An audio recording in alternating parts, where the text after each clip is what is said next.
किंतु वो जो इस जन्म में जो मुक्ति मिली है वो तो कोई एकाएक नहीं मिल गई है। ठाकुर की वो जो कहानी है कि एक आदमी रास्ते से जा रहा था, रात का समय था, पास में स्मशान था।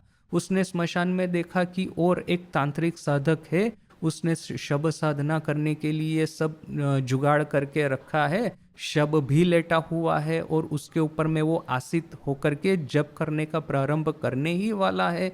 एकाएक एक शेर आकर के इस तांत्रिक को पकड़ करके चला गया, उसको मार देगा और उसको खा जाएगा।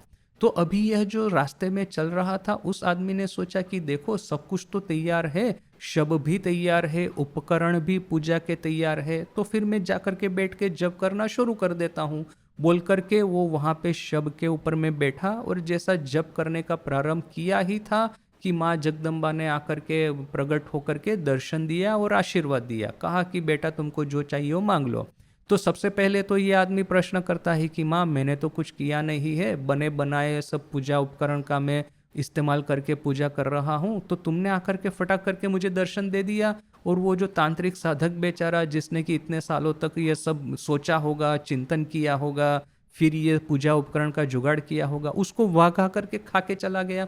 यह तुम्हारा कैसा न्याय है? तब माँ भगवती हंसते हंसते कहती है कि बाछा तुई जन्मांतरेर कथा जानिश ना, तुमको जन्मांतर अर्थात कि पहले पहले जन्मों की बात पता नहीं है, तुमने उस जन्म में अच्छे कर्म किए थे बोल करके ही इस जन्म में तुमको सब रेडीमेड यह पूजा उपकरण मिले हैं।